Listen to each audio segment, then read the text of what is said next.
$100,000 in Lackawanna County.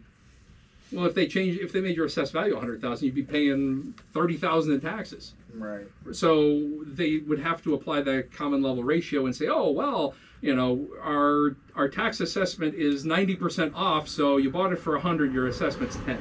They would really have to do that. I don't know how they're doing it in these other states. I've heard, the yearly thing. I think Texas does that too. And some of them also change it anytime the property changes ownership. But in Pennsylvania, in Luzerne County, the last one was in 08. Prior one to that was 64 or 66. Wow. So it was that many years. And they can do a reassessment countywide at any time to your property, like a property like this. They can't just reassess it because they want to. If you do more than $2,500 worth of work in a given year, they can reassess it. However, they have to do things consistently. I've pulled permits and done 25 grand in work. Never had anybody reassess it. So they can't say, well, we're going to reassess this one who pulls a permit for 25 and not do these that are doing it for 25 grand. So whatever their policy is, it's over 25 grand. It probably has to do with building houses or additions or improvements in that way, because they're not doing it based on value of permits, at least 20 or 30 grand anyways. But anyways, so you get that temporary tax benefit with with a repository property, but it doesn't last forever. And the thing Luzerne County was doing illegal was, when I first bought properties, they wouldn't tell you about that law, and they wouldn't give you that benefit. What they were requiring you to do is to know you're entitled to it, and to file an appeal, and to show up at the appeal and say, I bought this at the repository property, you need to lower my assessment down to $1,000. You're not to bother. Right, which meant that 99% of people who were buying off the repository list were not getting that benefit. Right. I didn't want to be the one who was everybody at the county level who was wanted this money. Didn't want to be the one who was the face on making that argument, because they said, well, how many properties am I buying? Do I care? I know to go and file the appeals. So I get the benefit. It's just the people who don't know. People I don't know, I'm not besmirching my name to benefit other people. So, but somebody eventually did. And now they give it to you automatically, because they didn't want to admit they were doing it wrong, but they changed their policy. If a lawyer got involved and pushed it, they wouldn't be able to keep doing that. Well, it's just like with anything. We're not going to admit we did it wrong, but policy changes. And that's just what happened with the Scranton rental thing. Yeah. They got called on it. They didn't admit they were wrong, but suddenly their rental inspection fee dropped to like $50 or something like that, or $55. So, and that's about it, I think. Any other questions? I had one. Yep. So, when you probably ignore the upset sale, unless you see a really good one, that goes to judicial, when you're assessing if the property's really worth it, are you basing that off of the fair market rate? Well, for one thing, you may not, depends on what you consider fair market. Like most of these properties, even if you can get in to see the condition, you don't know whether the systems work or anything, because you're not firing up the heating system. Yeah. So, like, I guess I'm looking at it, you also have some unknown risks. Yeah. Because you compare it to, and this is why I bid on properties at the judicial sale. I don't win.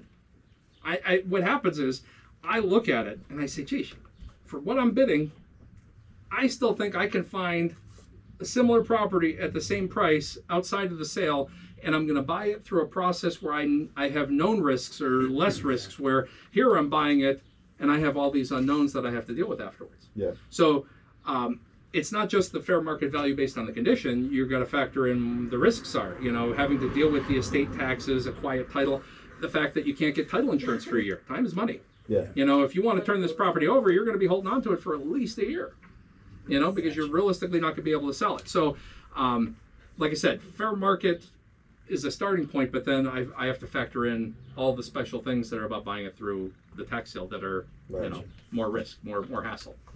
And that's where, like I said, that's where I look for the opportunities outside the sale. The sale is part of it, because that may identify the distressing condition.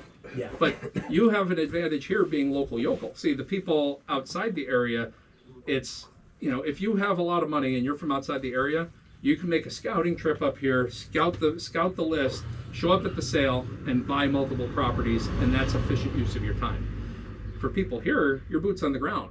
You can find these opportunities because you're here. They're everywhere. I drove by one on the way here that I want to check out. I did. I saw it. It's a high grass, and I saw a vacant thing on the mailbox. I put it on my phone. I'll check it out. Electric meter. Yeah, I mean, the people who are from out of town can't find that. Yeah. So, you have, that's your competitive advantage over somebody from outside the area that's, a carpetbagger showing up here with a pile of money. Your boots on the ground, so you have different advantages. So, but yeah, that's how I factor it. You could start with what you think the price would be in a normal sale, but then you got to kind of factor in your head what's the time and the hassle and the risk of dealing with estate taxes, a quiet title action, not being able to sell it for a year, whatever else might come up. Okay. Would having a list of the vacant properties in an area be helpful, it sounds like, possibly? Sure. I mean, and you can potentially get that from You get it from a mailman. well, you might be able to get it from a mailman, sure. I know that only too well. There you go. My whole life. There you go. You can get that from the mailman. Yep. Throw him $100 and say, give me the list of every vacant on every route in your office. You'd have it the next day. There you go. So you could absolutely do that. I mean, certain towns actually require you to register vacant properties, although that's probably not very well enforced. You could potentially go to the code enforcement office and say, hey, I want a list of everybody you wrote a citation to for high grass. Do they want to give it to you? No. Technically, can you get it if you write a FOIA request and make them? Yeah, you can. Will they like you if you do it? Probably not. You might want to have your wife or girlfriend or somebody else do it, so that way your name isn't associated with the thing that they're gonna hold a grudge against. Yeah. But you could absolutely do that, or you do the low tech approach and you do what they call driving for dollars. So driving for dollars is you literally just drive around, look for distressed properties, or you just do it when you're out, coming other places like I did on the way here. Saw one on the way here, wrote it down, check it out later. Let's see, there were a couple other things, yada, yada, yada. One other thing I didn't mention as a possibility, and this is more, I want to say a little more of an advanced thing, but just something to keep in mind. So, let's say like a sheriff's sale. So with a sheriff's sale, if you look at the list, you will see that there is a lawyer who represents the moving party, usually the lender, the bank. You could potentially contact that lawyer and see if you can work out something with the bank. So one thing that's common, I don't want to say common, but it's another way to invest is to buy bad debt. So they have bad debt. They don't want to foreclose. They don't want the property. They want money. On a mortgage that's not being paid, they know they're getting less. The longer it takes, the less money they're getting, because the property could be vandalized. They're paying a property preservation company. They're going to be paying closing costs to get it at the sheriff's sale and closing costs to sell it to the end buyer. They're paying every which way, and plus they have to pay people to handle it. So you might be able to say, hey, they owe you 100. We'll give you 65. But what you're buying at that point is you're buying the mortgage. You're buying the note, the debt. So then you could either approach the owner and say, hey, do you want to do a friendly foreclosure and sign the house over to me, and that way you don't have to have a foreclosure on your record, and we'll give you a little time to get out. You could foreclose on them, and just like the bank, you could follow through with it. Or you could take and say, hey, what was going on with you? Oh, you were behind and you couldn't catch up, but now you got a stable job. You could write a whole new loan with them. You could take and seller finance them the house right back to them. You could charge them a higher interest rate, spread the payments out. Maybe they only owed 15 years on the mortgage. You spread that, even if you charge double the interest, you spread that mortgage back out to 30 years. Suddenly their payment's less and you're making more interest on that. Boy, that's money in your pocket. Wouldn't you like a seller interest where you were collecting that money? That's passive. It's called the Lonnie deal. Yeah. So, that's other opportunity, not necessarily for everybody, but those are the kinds of things, as you get further along, you can, keep in your mind to do. Because, like I said, distressed condition, when you think of a foreclosure, you think of the owner being distressed. Well, you can also think of as the lender being distressed. They're going to lose money.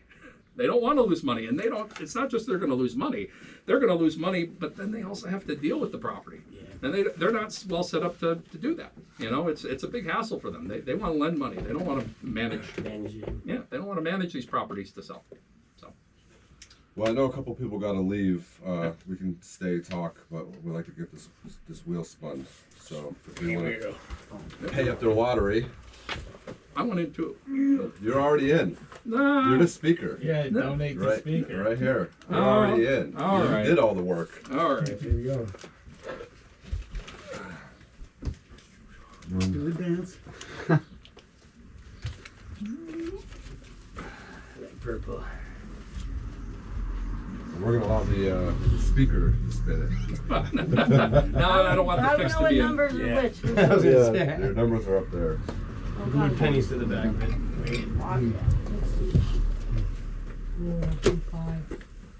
All right. What is it?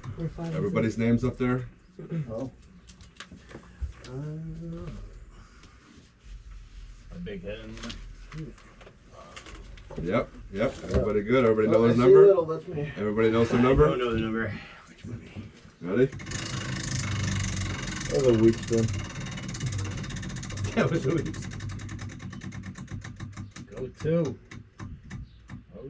Oh. Me, thanks. Oh. Thanks, everybody. Gotta go. Later. That's what I'm talking There about. you go. I gotta go. Thanks for everything. Kids Absolutely. are having a sleepover. They didn't drop Did you ask about the pierogies? No, I gotta ask my That's all right, grandma. man. Yeah, thanks for coming. Take it easy, man. I do have a question actually. Yep.